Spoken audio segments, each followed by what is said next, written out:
Your purpose here on planet Earth in this lifetime is to express the universe as you. We're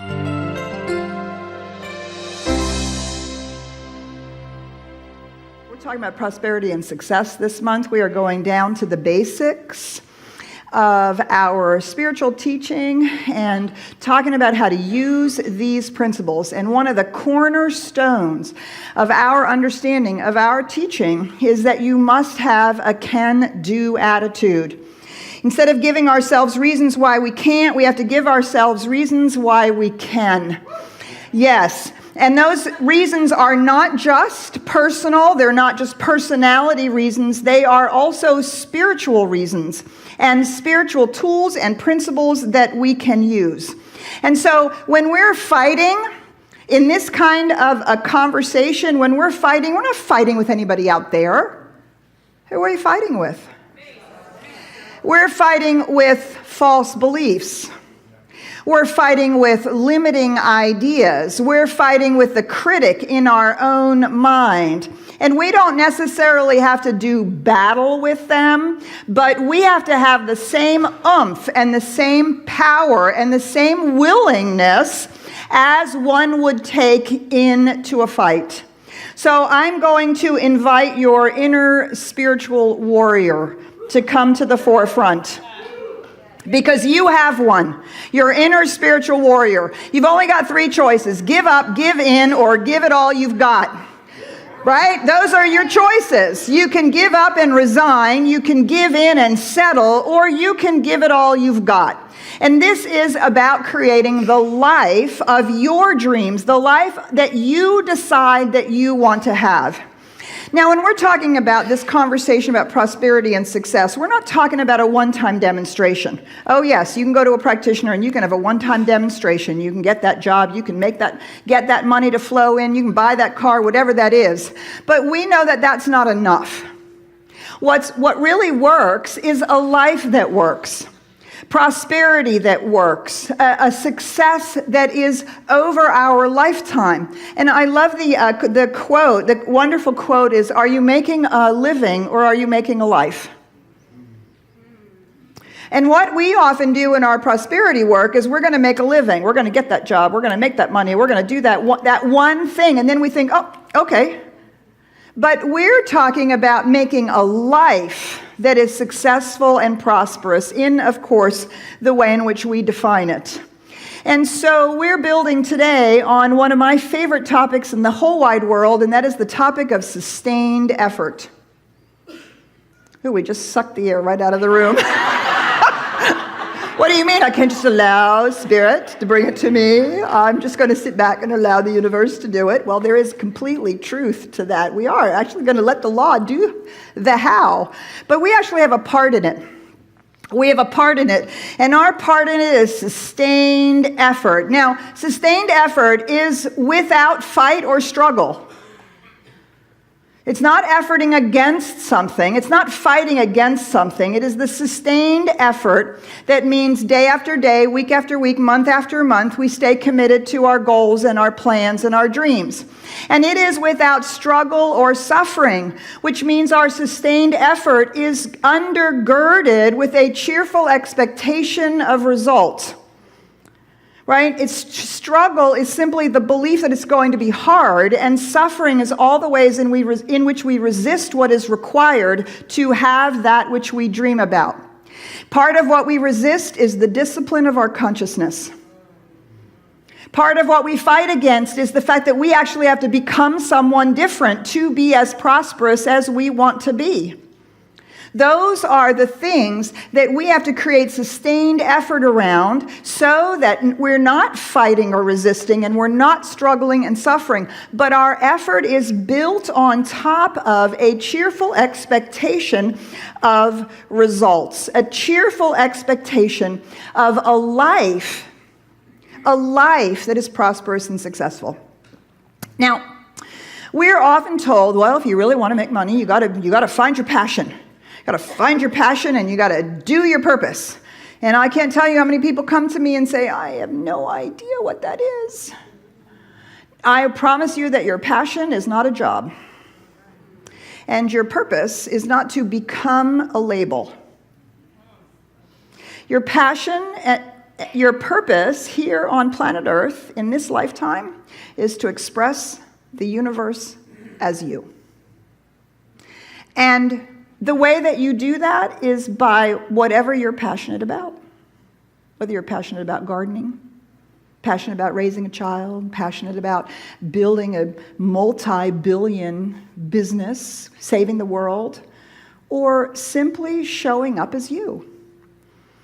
And these passions, I believe, it's really okay for them to change over time. You may not have a passion that lasts an entire lifetime, because I think we often equate passion with career, passion with work in the world, right? Our passion is that which gets us out of bed in the morning. And it could be living a spirit-filled life, no matter what we're doing. But our fundamental purpose here is to express the one, to engage in your life and create a life. You're not here to have a job. You're not, really.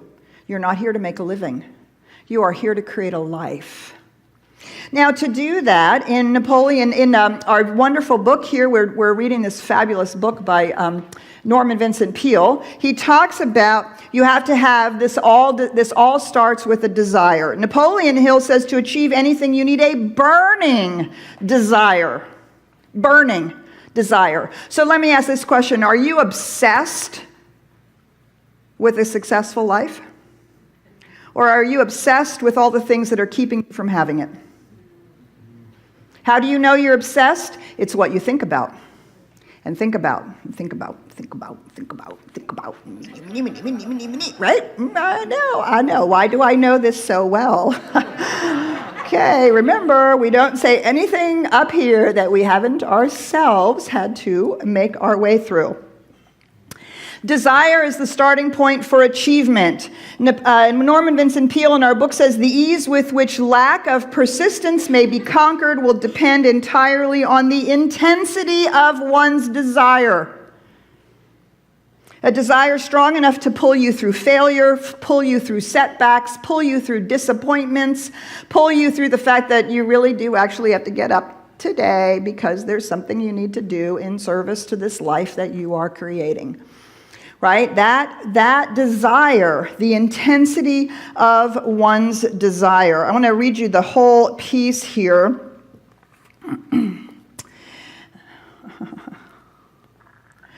As soon as you master the principles of this philosophy and begin to follow the instructions for applying these principles, your financial status will begin to improve.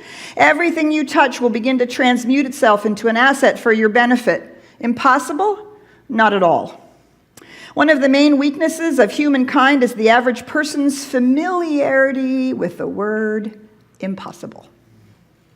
He knows all the rules that will not work. He knows all the things that cannot be done. This book was written for those who seek the rules that have made others successful and are willing to stake everything on those rules. I love this. A great many years ago, I purchased, he's talking about himself, right? Napoleon Hill. I purchased Napoleon Hill, yes.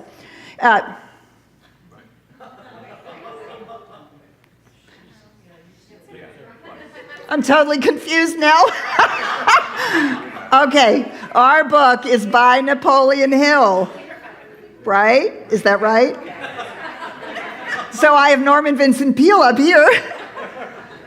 He's also a fabulous writer about success. We will talk about failures shortly. A great many years ago, I purchased a fine dictionary. The first thing I did was turn to the word impossible and neatly clip it out of the book. This would not be an unwise thing for you to do as well, he says. An intensity of one's desire.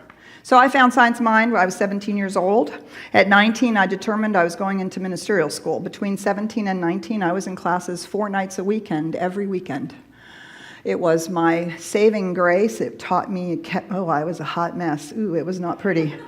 And so I decided that I was going to go into ministerial school because I just knew that if this was going to save my life, it would save other people's lives. So I applied to ministerial school, and they said no. I'm a straight A student. What do you mean no? I got all my transcripts together. I got a better letter of recommendation, and I applied again, and they said no. Come back when you're 45 and you've had a life and you have something to say.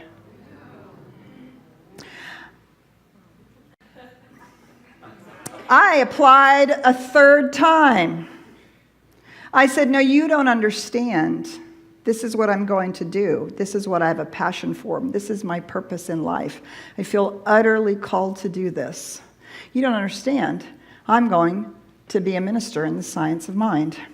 I got a call from the dean in Los Angeles. Our school was in Los Angeles at the time. I was in Seattle. He said, are you coming to the convention next week? I said, yeah, actually I am. I'd love to meet with you. He said, I would like to meet with you as well. We had lunch.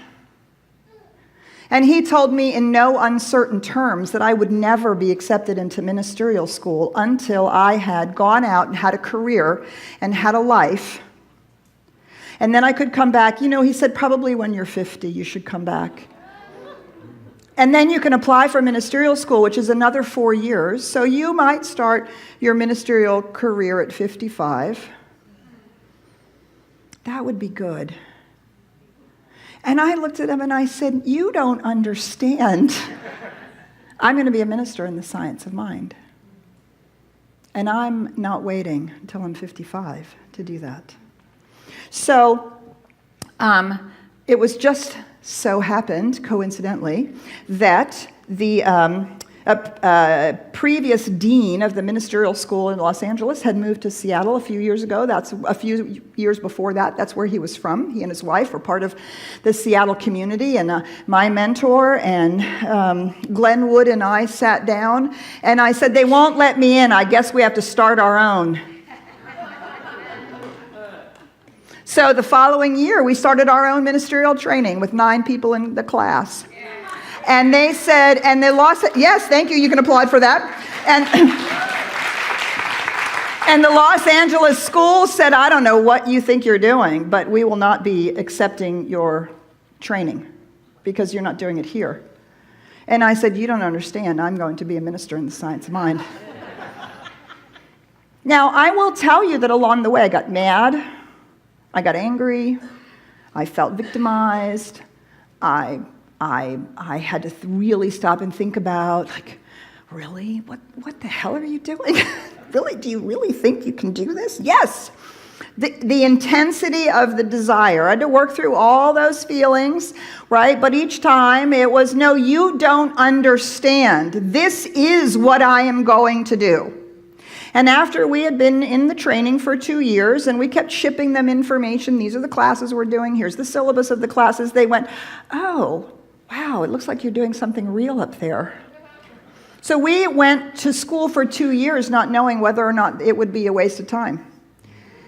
And after 2 years, they finally said, well, it looks like you're actually doing the program that we do here. I guess we will acknowledge your training when you're done and allow you to apply for the license. So I was 24 when I completed that and went down and applied for the license. Do you see, the intensity of our desire is the only thing that's going to move us through the setbacks that we inevitably are going to have. Not everybody is in alignment with how the life that we are making. But we have to decide that the intensity of our desire is what's going to pull us through. Whatever that particular desire is for that period of time in our lives. Now, I think it's extraordinary that I've been a minister for so long. I thought I would have at least 3 careers in my lifetime. Really, I thought I would hop around because I'm kind of a hopping around kind of gal, and I like to explore, and I like to try new things. And yeah, that didn't turn out that way at all. Because that was the intensity of my desire. This is what I'm here for. This is my passion. Now, when I first started, so I was 24 years old. I was pretty wet behind the ears. I was only barely not a hot mess. But I was applying the principles to the best of my ability. I'd quit drinking. I'd stopped doing drugs. I'd stopped smoking cigarettes. I'd stopped sleeping around. I'd stopped doing making all of my relationships wrong and being victimized by everything. I'd stopped all of that and thought, well, if I can do it, surely I can help other people put a life together. But I was still kind of a hot mess because now I had to go out and do it in the world. And everybody told me, you're going to start a community? Why would you want to do that? That is so hard. Oh, it's so hard. I cannot tell you how many ministers told me it was hard to go out and start my own community. And I said, well, I don't know. I'm going to be here in the Northwest, and there are no communities to go to, so I'm going to go down the street down there, down the neighboring town, and I'm going to start a community super supported by my mentor minister and a couple of other ministers. I knew 4 people in the area had $2,500 in my pocket. And I marched right down there and I hung out the shingle. We called it the Abundant Life Center. I hung out the shingle of a religious science and mind community. I knew 4 people and I had $2,500 in my pocket. That was it. And I staked my life and my work on the ability to follow that and to know that when I'm following my passion, when you're following that which drives you, that desire, the universe can't help but support you because you are so focused on what it is that you want that all the law can do is say yes. Right? We had 50 members, signed up members within 2 weeks. We were chartered within 4, the fastest charter anybody's ever received ever. Right? Because you don't understand, this is what I'm going to do, right? Do you see? So once that got started, let me tell you that there was a lot of things along the way I didn't actually like to do. I didn't want to do them. I was the first person. Well, so we were in a Masonic temple for 3 years. We did church in a box, and then we finally found a storefront, and we started doing what I've been doing for 35 years in ministry, and that's remodeling. Right? Okay, we got to remodel this and make this into a center, and I've been doing that ever since. And so after we got this, it was an old pool hall. It was a pool hall. We ripped out the fountain. We ripped the soda fountain, and and then we made it. We put a nice platform in and whatever. And I cleaned the toilets because there was nobody else to do that. Right? And I thought at one point, gosh, I will have arrived when somebody else is cleaning the toilets besides me. And then always this whole time, right? There's all these things that we have to face. I had to learn how to go knock on doors and say, hi, I'm Reverend Petra Weldis. I've started a new community because I was following the Robert Schuller model. At the time, there was no social media. I couldn't afford advertising. I couldn't even afford a door hanger. I only had $2,500 in my pocket. So I had to learn how to go knock on doors and say, hi, I'm Reverend Petra. We're starting this new community here in Renton, Washington. And if you don't have a spiritual community and you're interested, let me give you some information. Oh my God. Right? You all know what an introvert I am. I wanted to hide behind the bushes. I did not like doing that, but I did it. I did it faithfully, weekend after weekend after weekend after weekend. Do you see? It is our passion that pulls us through these things. And our cheerful expectation of a good result that allows us to move through those things that we actually don't like doing. But I think sometimes what happens is we're confronted with those things that we don't like doing, and then we take them for a sign that we shouldn't be doing it. Or we talk ourselves out of doing it because what we focus on is how much we don't like it. Right? And so I remember when we moved into, we were still in our old space over on Midway, and we had a big conversation as a community, as a leadership, and we kept talking about, as a small church, we're kind of limited, and we're doing a small church, small church, and we were like, wait a minute, are we using our principles here? We're going to keep saying small church, we're going to stay one. So we started talking about in our leadership, if we were a big church, what would we do? How would we act? Well, first of all, we would take the checkbook out of the treasurer's glove compartment and of the car, and we would actually put it on a desk and have a real bookkeeper. That was the first decision. Like, well, if you're like a real organization, you actually have a bookkeeper. She came in two hours twice a month. She was a volunteer. She was amazing, amazing human being. She was with us for a really long time. And right, so we had to learn how to become that which we were envisioning, just like we're doing today. I am learning how to implement technology. And I am not sure I like it any better than cleaning the toilets. But by God, I'm learning it. I'm learning it. And when Ryan and Carol Merlot talk to me about it, I try not to have my eyes glaze over. I really try to pay attention. I'm like, okay, I can do this. I can do this. I can do this. I can get it. I can get it. Really, I can get it. But do you see how different that is than, oh, God, I don't want to learn this. Oh, man, I'm never going to get it. Why do we have to do this? Can't we go back to old-fashioned ministry? Do you see all the ways in which we undermine our own success? Do you see? So, in order to be successful, your focus has to be so intense. Oh, no, I've got a different quote here. Spasmodic or occasional effort to apply the rules will be of no value to you. To get results, you must apply all of the rules until their application becomes a fixed habit with you. So what does that mean when you're confronted with doing something you don't want to do? What do? You bring your spiritual tool out.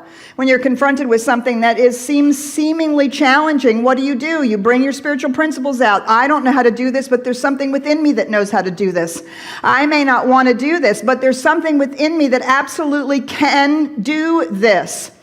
Do you see, over and over and over again, we have to apply, in a sustained effort, we have to apply the rules of spiritual living. The rules of spiritual principle, that's the sustained effort that's required. And we have to apply them over and over and over again in every situation that we're faced with, any challenge or problem or setback or failure. We have to keep applying these rules until they become a fixed habit with us. So when I arrived here, I was actually the interim minister here at CSLDallas for a year when I first arrived in Texas. And when they asked the previous minister, as soon as I arrived, they basically asked the minister to leave. And he went down the street with 80 people, left us with 20 people and $50,000 in debt. Oh, here, and then CSL said, oh, you're there. Why don't you be the interim minister? That would be so great. I'm like, really? I had a child at home. I was full-time mom, full-time in school. Now I was going to be a full-time minister. And we were $50,000 in debt. So I went to the leadership at the time, and it was all about, oh my God, we've lost all these people. What are we going to do? What are we going to do? We owe $50,000. We had a storefront at the time. We had 20 people in it. We couldn't afford the storefront that we had. And I said, what we're going to do is tithe. Oh, we just sucked the air right out of the room again. just like that.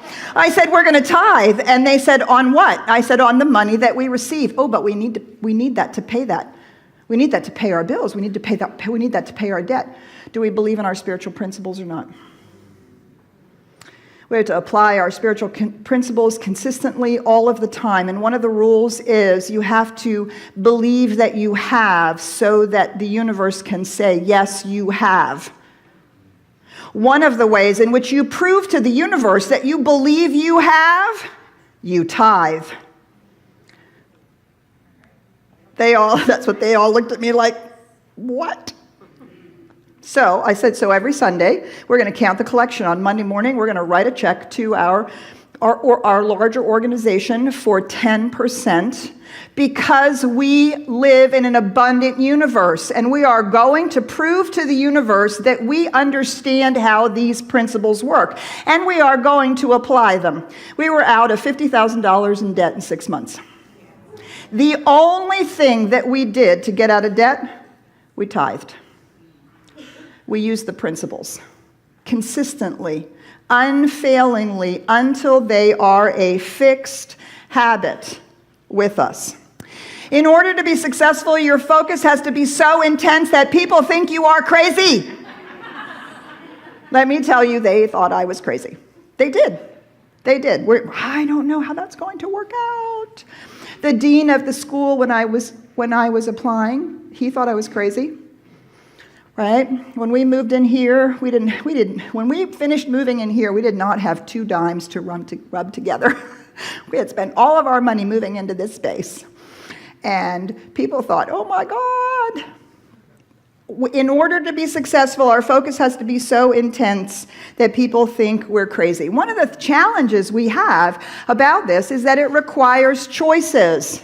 Choices. We're going to do this, and that means I'm not going to do that. But I don't want to limit the universe. I don't want to limit myself. What if the universe wants me to do that? The only thing the universe wants is for you to live your life to the fullest. It does not really care whether you do this or that. All the law is going to do is to say yes to whatever you focus on. Well, I think I'll do this. Yes. Oh, well, I think I'll do that. Yes. Well, I think I'll do this. Yes. Well, I think I'll do that. Could you make up your mind, please? Because what will happen is that, right, we used to split our focus, we get a split demonstration. So let me tell you the bad news about taking responsibility for your choices. The bad news is you are limiting yourself because you are choosing something and not choosing something else. The good news is when you focus on something like laser focused on that thing, whatever that is, whether that is healing your body, manifesting something, building a business, learning a new art form, expressing, being out in the world to shift consciousness, whatever that is, when that is the focus, you see the entire universe rallies around to support you. And the law can only say yes. And the more of that focus that we have over and over and over again, it's saying yes to us over and over and over again. It could be, I am going to be so focused on learning how to relax and not be stressful and not be stressed. Right? I mean, it doesn't have to be some big outer thing. These can be inner things as well that create success in our lives. But we have to be focused on it. We have to do the work to really let go of our stress, use our spiritual principles, be in that place where we're living in trust so that we can relax into our lives. And we have to be that same lasered focused and not allow ourselves to get popped out into, oh, but I'm really stressed and I have all these things to do. Breathe. Oh, but I'm really stressed. Do you see? We have to be laser focused. Today, I'm laser focused on learning technology and being a 21st century spiritual community. I'm laser focused on that because by God, I'm going to learn it. Keep telling everybody by the end of the year we'll have this online technology figured out, at least for our hybrid classes. But I am going to learn it because I believe that we are serving the needs of our DFW community and the needs of the people all over the planet who are desperately looking for something. They just don't know what it is they're looking for. They don't know that it's this teaching they're looking for. So I love this quote. I found a lot of quotes about persistence and perseverance. And I absolutely love this quote. A river cuts through rock, not because of its power, but because of its persistence. Yeah, not because of its power, but because of its persistence. Do you see? And it's the persistence of using the universal principles. We're not fighting anything out there, right? It's not the persistence of well, you can only make it if you work hard. No, it's the persistence in here. It's the persistence of the power of the universal principles, not my power. I'd be exhausted. I'd be dead if it were my power that had grown and participated in this ministry over the last however many years, right? It is the nature of the universe to have that power. And our job is to align ourselves with it. All we have to do is give it a direction. Give it a consistent, sustained direction. That's our job. And so the conversation is often about will or willpower.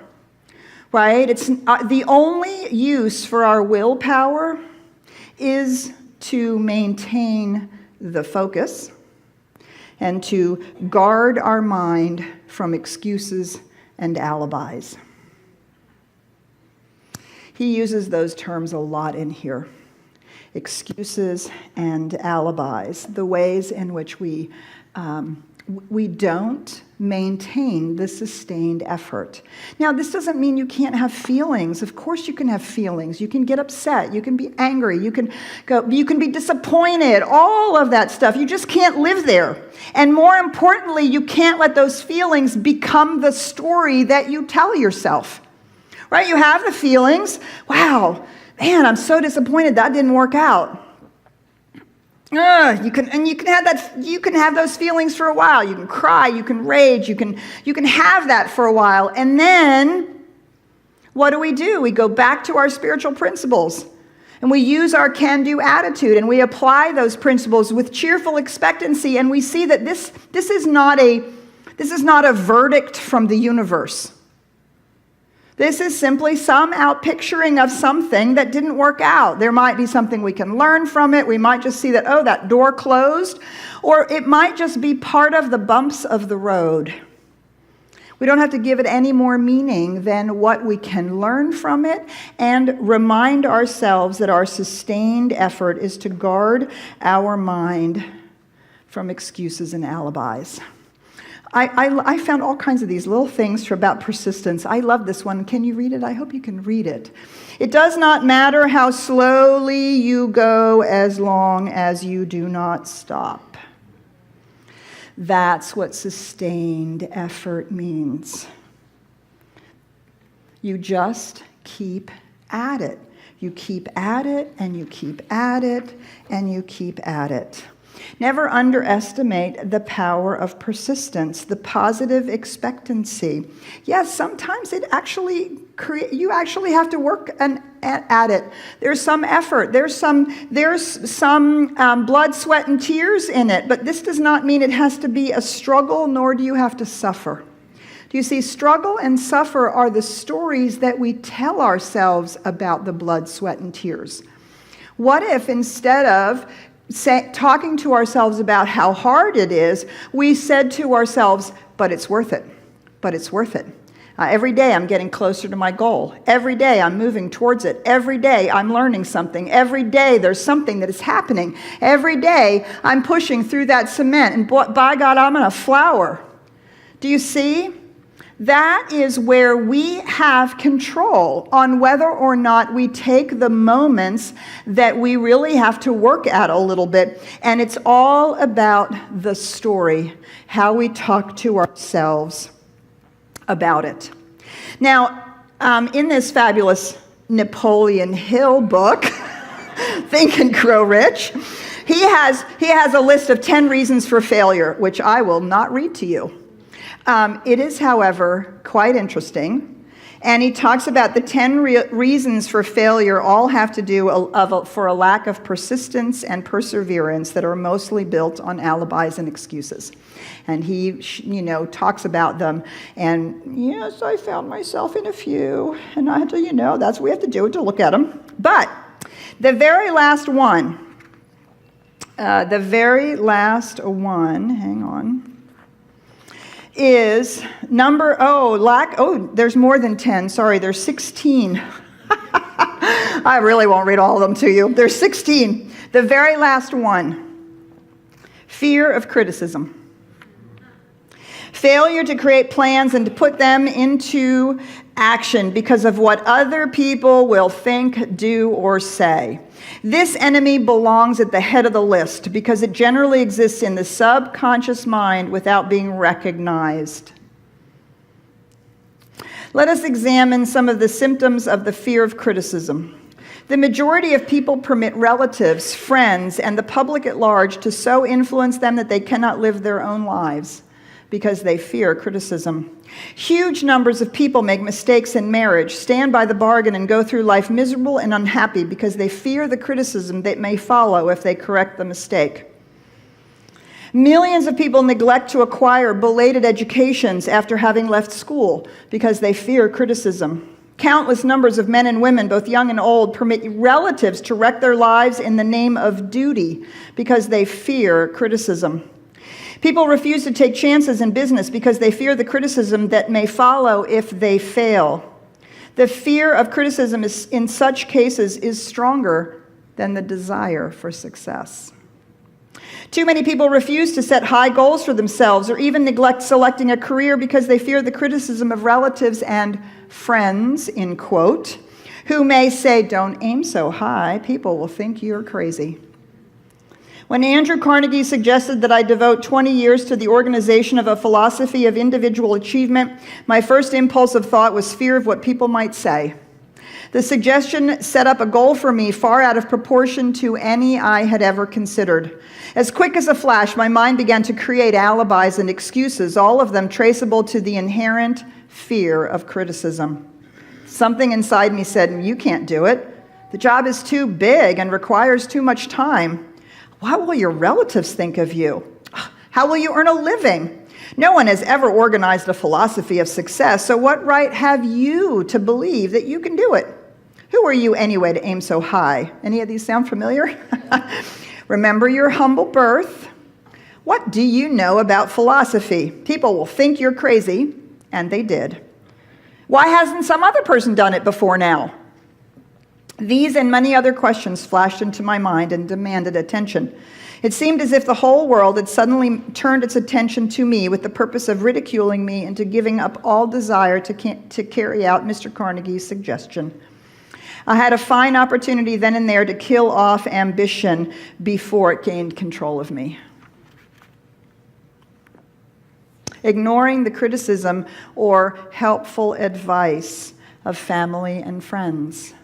This is one of the ways in which we stand guard in the corners of our consciousness and really, really feel that desire and the way that the universe is supporting us. I've been involved in Centers for Spiritual Living pretty much my whole life as a minister. You know, you guys volunteer here, and we love it, and we need all of you to be volunteering here because we're a volunteer-driven organization, plus that's how I get to hang out with you, right? You do realize because as an introvert, the only way I know how to hang out with you is to work with you, right? I don't actually, that's really true. So if you want, so please, come hang out with me. But I have to volunteer someplace else, right? Because we all have to give our gift. So I volunteer at Centers for Spiritual Living.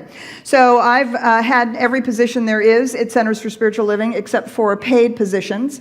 I was on the move. We moved our organization from California to Colorado, to outside of Denver. And that was a big, huge conversation in 10 years ago, whenever it was.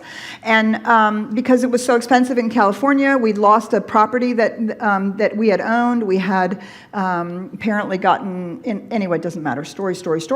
So we were in this little place, we were renting it. It was California, significantly expensive. And our international headquarters did not own their own building. And I and a few people thought that was not good. Nor should we be paying so much rent. So we began having a conversation about moving. And I was put on the committee to do that. And we looked at Denver, we looked at Phoenix, and we looked at Dallas. And we looked at a number of places. And sure enough, we found a building, a beautiful building outside of Denver, up in the mountains, because of course everybody wanted trees and they wanted glass and views, and because we love that, right? It feeds our soul. They wanted places that would feed our soul. And we could purchase that building and pay less per month in mortgage, significantly less per month in mortgage than we were paying in rent in California. I mean, you have to think about that. We were buying a $2 million building for less than we were paying in rent in California. Oh man, did the criticism fly? Well, you're moving out of California and moving to Denver to get rid of all the people of color. You're moving out of California and moving to Denver so that the Californian people can no longer run the organization. I mean, you would have not believed the extraordinary amounts of criticism and then helpful advice. Really, Denver? You want to go to Denver where there's snow in the winters? Well, really, are you kidding? That is not a good idea. But, and so ultimately, right, the leadership of our organization said, what's our vision? What's our burning desire? And sure enough, we purchased that beautiful piece of property on which they have elk and deer that come visit. If you've never been up there, I highly recommend that you go up there, right? And so this idea that, and the other thing I'll never forget, somebody said to me, this was years and years and years ago, because I was plagued by what other people think. And somebody said to me, Petra, you know what? They think about you for 5 minutes. And they maybe talk to their friend about you for another 5 minutes. And then they go off on their merry little way. And you have to live with the decisions you made based on what they said 24/7. Yeah. 5 minutes to 24/7. Yeah. We're worth more than that. We're worth that 24/7. We're worth having that 24/7 be in alignment with who we are, not the 5 minutes that somebody has to criticize. I love this quote by Maya Angelou. If you're always trying to be normal, you will never know how amazing you can be. Remember that, being so focused that people think you're crazy? Right? If you're always trying to be normal, you'll never know how amazing you can be. And they've updated this book, Think and Grow Rich, not only with the Rockefellers and the Carnegies when he was writing, but now with the people from today, with businesses and people who are doing work in the world and not-for-profits and all of those kinds of things. Huge success stories, and many of them were laughed at. They were absolutely laughed at when they first said, this is what we're going to do. This is the passion that I have. So I remember when this meme came out, still one of my favorite memes in the whole entire world, right? You are here to be you. You are here to express the one as you, to express your gifts, your talents that are unique to you. And, when you jump out of the pool, they are going to think that you are crazy. But if you miss, you'll die out there. Oh my gosh, all the things that we can say.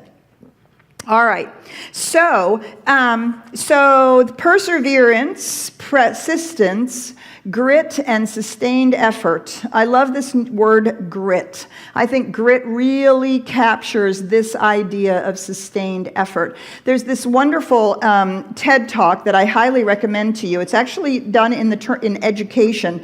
She's a professor of psychology, Angela Lee Duckworth. Grit is living life like it's a marathon, not a sprint. Think about that. We are so enculturated to our instant gratification society, and then we think we should do our spiritual mind treatment and have an instant result. Yes, when you're talking about physically manifesting health in your body, or you need to instantly manifest some money to keep the doors open and the lights on, fine. But creating a life is a marathon, not a sprint. It's learning and growing in lots and lots of different ways. So she did a big study of the difference between those who failed and those who succeeded academically in school situations. And I think it was middle schoolers she was studying, because they have such a turning point for many students in their academic career. And she compared for privilege, for IQ, for knowledge, for socioeconomic, for where they lived. She compared for all of those things. And the only answer for why some students succeeded when others failed, across the board, she determined, she called it grit. The only reason. There was no other factor that contributed to why people succeed and others fail. I like to think of that as sustained effort. Learning how to apply these things in my own life, for you to learn how to apply these things in your life. I think of my life as hiking a mountain.